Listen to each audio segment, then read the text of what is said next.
Hi everybody, it's Kim Turner here. I just quickly wanted to show you a marketing strategy that I've been using over the years that a lot of people have asked me about. So I thought I'd do a quick video to show you how and why I think this strategy is a winner. In fact, this strategy is one of 15 different marketing strategies that I've put together in a program that I'm selling online, and if you want to find out more about that at the end of the video, by all means you can use the link. I know many of you who are watching this have ran seminars before, or at least attended very many seminars. And I also know that many people don't like actually presenting at seminars, and that's okay. But it doesn't matter, because this strategy that I'm about to show you will work, and work very, very well, so long as you follow the rules and the system that I'm about to outline. Because what I found over the years is whenever I've diverted from the system or left some piece out, the actual results have never been quite as good as when I actually follow it the way it's supposed to be followed. And also I just like to point out that, there's some definitions, seminars and workshops. Well, really, whatever you call it, whether it's a seminar or a workshop, and the major difference is the amount of activity that you get your audience involved in. But either way, it doesn't really matter. If you follow this strategy, it definitely will work. And as I've mentioned, it is a system, and if you do follow that system, it will work. I've found over the years, when I have followed it the way I'm about to explain it to you, that I've got some very, very consistent results. And what I found was consistently, regardless of the size of the audience, whether it was 3 people in the audience or 15 or 25 people in the audience, my statistics, my ratios came out about the same. And that is, for every 10 people that attended the seminar, the ones that I followed the system with, immediately after that seminar, I'd get to the opportunity to meet with 2 of those people. And then, within the next 3 to 6 months, I'd get the opportunity to meet with at least 1 more of those 10 people. And what's more, if I stayed in touch with the remaining 7 out of the 10 and provided good information and consistently followed up, and we'll talk a little bit more about that in just a moment, I was able to meet with at least 1 more of those people to talk to them about what I really wanted to talk to them about in the first place.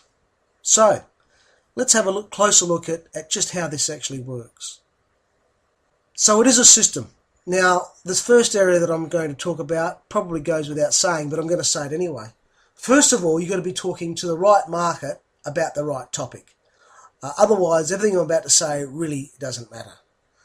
Undoubtedly, having that mix right, that is the right market with the right topic, will improve your results tremendously.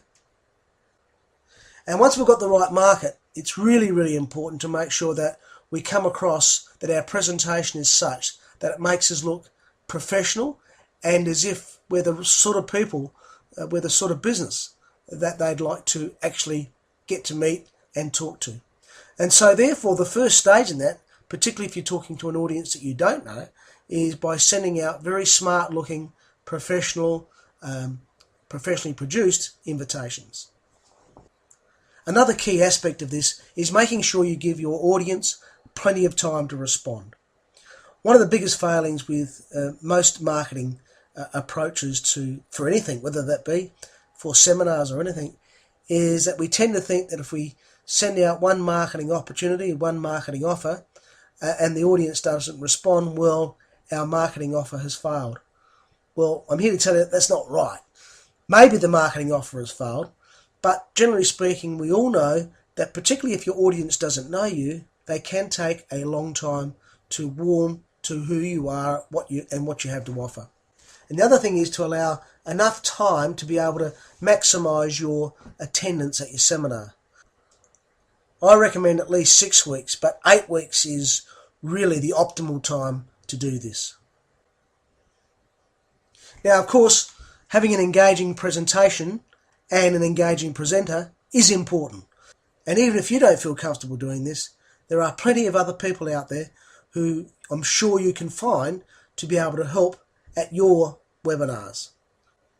Often these are people who are trying to win your business and maintain your loyalty, and quite often They are very experienced and very good at making presentations. So seek their help. I'm sure they'll put their hand up.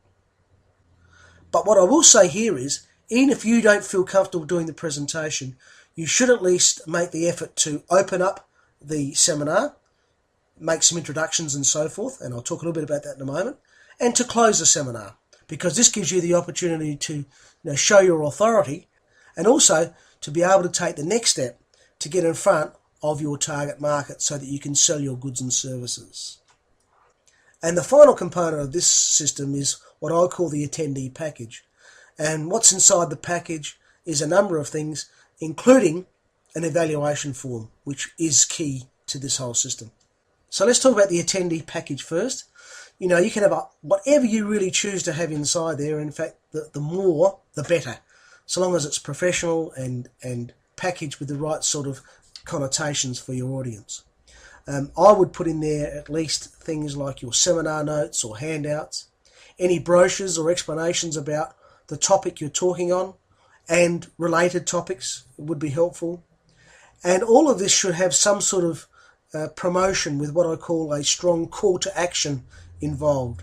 So if you're going to have brochures, make sure they've got a call to action to call you or visit your website or email you so that you can have a chance to further engage with them and eventually get in front of them. And you should have your evaluation or feedback form enclosed as well. Importantly, here's the introduction, and this is the part that you should at least be able to get up in front of your audience and talk about. Now, the first thing I want to talk about is the audience. Of course, they're there to learn something, if that's what you've promised them in your invitation. But inherently, we all know that when we attend some sort of conference or seminar, that somewhere along the line, unless it's purely educational, then the likelihood is that we're going to be approached in some way to buy something. Whether we're approached to buy something today or to buy something tomorrow, we probably don't know. But inherently, as human beings, we know this. We know somewhere along the line it's about selling us something. So if that's the case, what I've found is that being upfront about that actually relaxes your audience. If they're sitting there thinking, okay, what's coming? What's this guy going to try and sell us? Where's the punchline? Or other thoughts like this, then they're not totally relaxed. They're looking for the gotcha moment, and that's not what we want. We actually want them to take notice of what we're saying in the seminar, to become educated and grow and listen, because we know the more they listen, if what we're offering is really, really good, then the more chance we have of selling them something. So we don't want them to be on edge. So being upfront can take away the edginess, because if we've been upfront saying that we're going to try and sell them something, well, they know and it's out of the way. Also, being upfront can really reinforce your own authenticity and continue to build trust with that audience. So they're now thinking, wow, this guy's been confident enough in what he has to offer to be able to mention it up front. He's the first probably person I've ever seen mention it up front and be open and honest about it. Wow, that builds an inherent trust with that person. Or at least it can. That's what I found anyway. So now we come to probably the most important component, and that's your evaluation form. Now really, your evaluation form is your sales document. It has an opportunity for feedback, and it gives them options. And in fact, the options are really opportunities for them to put their hands up. And if you structure the evaluation form correctly, you should allow at least 3 opportunities for your audience to put their hands up to be able to talk to you. So let's have a look at the evaluation form. Here's the top half of the form, and right at the very top you see it says, your feedback is important to us. It's from your feedback that we're able to monitor the quality and effectiveness of our future seminar and workshops. Thank you for your help. And there's an opportunity for them to print their name and write their contact numbers. So you'll see point 1, and this is an opportunity for them to give you that feedback. What aspects of the presentation did you enjoy? Please rate the following elements of the presentation as either excellent, good, or poor. And, hopefully you come up with at least a good or maybe an excellent in most or all of those areas. Of course, if you don't come out with at least a good or an excellent, and you're coming up with poor, then you really should take notice of what the evaluation form is telling you. Now, point 2 is the first opportunity that you're giving to your audience to be able to put their hand up. Now, obviously, whatever your topic is, you're going to change these headings. These topic headings should be topics that are related to the major topic that you spoke on during your seminar or workshop. If we go down the page, you see point 3, what did you like best about this workshop? Point 4, what did you like least about this workshop? And point 5, how would this workshop be improved? What topic would you like for your future workshops? Now, point 3 and 4 is great feedback. And you'll get all sorts of answers. Of course, it could be anything from the actual seating to the location to parking. All of those things are going to come up. But this is really good feedback for you and something you can learn from. Point 5, however, is also another opportunity for your audience to be able to put their hand up. How could this workshop be improved? Well, they could tell you. What topic would you like for future workshops? So if they haven't already ticked a topic in point 2, here they might write something completely different, something you hadn't even thought about may come up in this point 5. And finally, down the bottom of the form, would you like us to follow up and show you exactly how our Business Breakthrough program can help you increase the value of your business by 30%? Again, the title that you put there is going to be related to whatever topics you'd like to talk to your audience about. As you can see, I've given them 2 options. Yes, I would like to discuss how your programs may help increase the value of my business. Please contact me. Or no, at this time I'm happy with my current business value and position. So I mentioned earlier that we should give them at least 3 opportunities to put their hands up. So the 3 opportunities really are, in fact there's probably more than 3 opportunities, but if you go back to the evaluation form point number 2, if they tick any of those boxes there, that gives you an opportunity to contact them to talk about those particular issues. Point 5 gives you another opportunity to contact them to talk about those particular issues. And the very bottom of the page, if they tick yes, that gives you the 3rd opportunity to contact them and try and make an appointment to meet with them and put them through your particular sales funnel. Okay, so I've shown you what's available, but the most important part, and this is the critical part, is how you introduce this feedback form. So once all the initial chatter has died down, most of your attendees are there and it's about the right time to kick off, I get up and say something like this. Well, good evening everybody and welcome along to our seminar. We really hope you gain a lot from your attendance here today.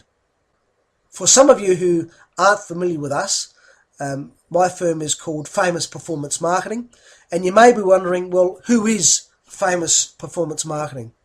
Well, Famous Performance Marketing is an established, active and dedicated sales and marketing consulting firm.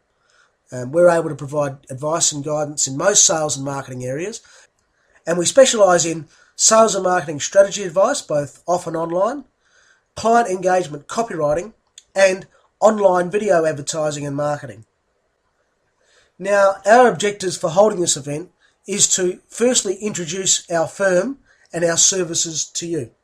Secondly, is to educate you about sales and marketing topics, both traditional and online marketing, so that you can generate more clients, more sales, and hopefully more profit. And to illustrate to you just how we can help you grow your business and maximise your profit. So we are committed to helping people evaluate their business marketing success and providing the knowledge and tools to be able to dramatically improve the way they market and sell to help them produce the best results. As part of our commitment, we use workshops and seminar presentations just like this one to provide you with sound, proven marketing information. This will help you identify areas for improvement and make balanced, wise decisions to improve your business financial success. Now, we do offer all of you who have attended our seminars a complimentary consultation. And during this consultation, we'll answer any questions that you have as a result of today's presentation. Now, if you prefer, we can use that time to examine your own specific situation and begin formulating a marketing strategy that'll meet your needs. Now obviously you'll exchange the right words depending upon the topics that you're going to be talking on. But that's the thrust of what I say at the beginning of the seminar. So what I've done is I've opened up the seminar by telling them that, you know what, I'm going to offer you a consultation. I'm going to try and meet with you. So they already know that it's coming. So now it's at this point where I introduce the evaluation form and I say something like this. So as I say, please enjoy today's presentation. But look, just before we begin, can I ask you to open up those information packs that were sitting on your chairs there? And just take out the form, which should be the first form within that pack, called the evaluation form, please.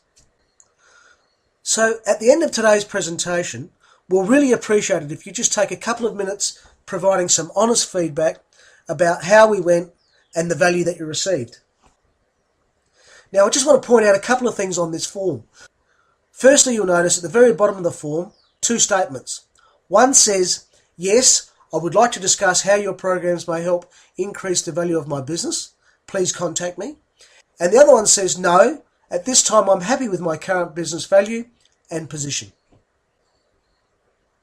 Now, the next statement that I'm going to make, you might want to make with a bit of a smile on your face because you're being a little bit cheeky. So it's good to have a little bit of a smile while you're being cheeky. And it goes something like this.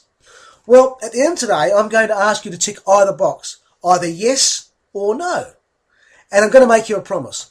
I promise that whichever box you tick, yes or no, I'll go along with that. If you tick yes, I'll definitely have my assistant call you within the next few days to set up an appropriate time to get together. And if you tick no, I definitely won't contact you. Is that okay? So again, I've been upfront about it. Yes, it's a little bit cheeky, but I've never had an audience that hasn't appreciated it. And particularly if you say that with a smile on your face, most of them smiling or even have a bit of a giggle back at you. So as I've said before, what we've done is we've relieved the tension in the room. They know that there's going to be a sale coming at some stage. In this case, the sale is to get them to have a meeting with you. And so now they're not thinking about that. They're able to concentrate exactly on what you're about to talk to them about. And of course, that's exactly what you do. Now, whether you do the presentation or you have a guest speaker who does the presentation, let the presentation go as presentations go. And then at the end, you get up and conclude the evening. And there you'd say something like this. Well, thank you everybody for attending. I hope you really got some value from today's presentation. Now, you remember at the beginning of our presentation, I mentioned about the evaluation form. If you just do us a favour and take a couple of minutes to complete that evaluation form, we'd really appreciate it. Now, don't forget, if you'd like to meet with us for our complimentary consultation, tick the box yes, and we'll definitely be in touch with you. But again, if you tick the box no, we definitely won't. So thank you very much. At this point, most people take out the evaluation form and fill it out. Now, there are going to be times where people don't fill them out. I found, however, that most people, knowing that you've been open and honest, are prepared to fill the evaluation form out. Now, you'll get all sorts of results from this feedback form. But as I said, I've found that most people fill it out at least partly, if not completely. And you might be surprised to find out just how many people who tick no to that question, at this time I'm happy with my current business value and position, or whatever words you would put in for your particular topics. So they might tick no there, but then they tick one of the boxes in point 2. And even though they've said no, and you've promised that you won't contact them, because they've chosen something in point 2, that gives you a reasonable reason to give them a call. And of course, then you just pick up the phone and say, hello Mary, it's Kim Turner calling from the seminar the other evening that you attended. I know that you said that you didn't want to be contacted, which was fine, but you did say that you wanted some information on value improvement benchmarking advice, for example, or how to charge and get higher fees. So I thought I'd just give you a call and have a chat about that. And of course you can chat about it and you can choose whatever options you choose. I try and get a meeting with that client at that point in time to talk about it face to face. Or if you wanted to, if you had some information that you could send them on that particular topic, you could send it to them and then approach them to have a meeting. But you can see how powerful that is, because even if they've said no, they're actually saying yes. Or they might not have ticked any of the boxes in point 2, but actually in point 5 they've written something that they're interested in, some topic or question or idea that they're interested in. It's quite surprising when many of them say no down the bottom, and yet they have a question or have extra information that they're after in point 5. And again, you can ring them and say, "Hi John, Kim Turner calling. Do you remember attending the seminar the other evening?" "Yes, that's great. I know you said you didn't want to talk at this time, but you did mention that you wanted some information on whatever it happened to be." And again, I would try and get in front of that client face to face, if that's the sort of sales funnel that you run. And of course, some people actually say yes. And my experience is at least 2 out of every 10 people that attend actually say yes. "I'd like to sit down and talk to you about whatever it is that you've put in that particular box." Now, it's also important to remember that even if you don't get any opportunities to call on that client, you can still call on the client as a matter of courtesy and say something like, "Hi Olivia, Kim Turner here from Famous Performance Marketing. How are you? Look, I thought I'd just follow up and say thank you for your attendance at our seminar presentation the other day. We really do sincerely hope that you got some real good value from it.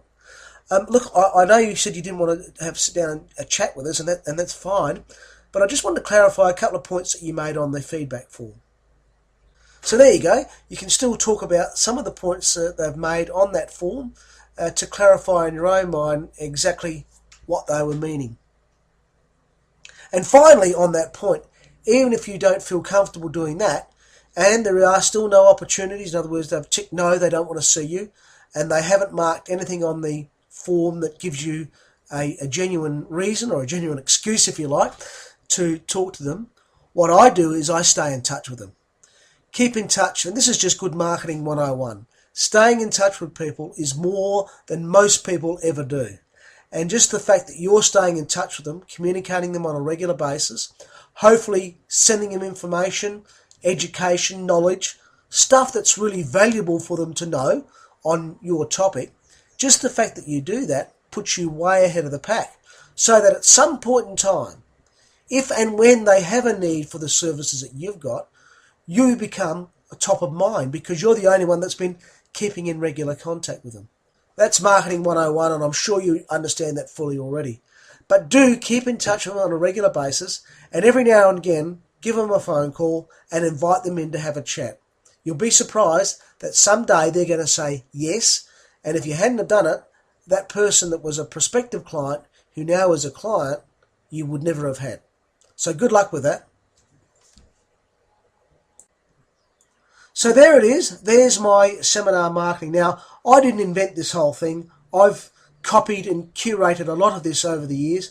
And in particular, the point about this whole process that's really kickstarted my success with seminars is the evaluation feedback form and the structure of the form. And in particular, the question at the bottom, yes or no. Yes, I'd like to have a meeting, or no, I wouldn't. I copied that from someone many, many years ago when they were preaching how successful it was. I just copied it and I've used it, and every time I use it, I get the sort of success I've been talking about. So hopefully you've gained some information out of this, and hopefully you've gained some value out of it. Now, this seminar marketing process is one of the tutorials that's involved in my Small Business Marketing Made Easy program set.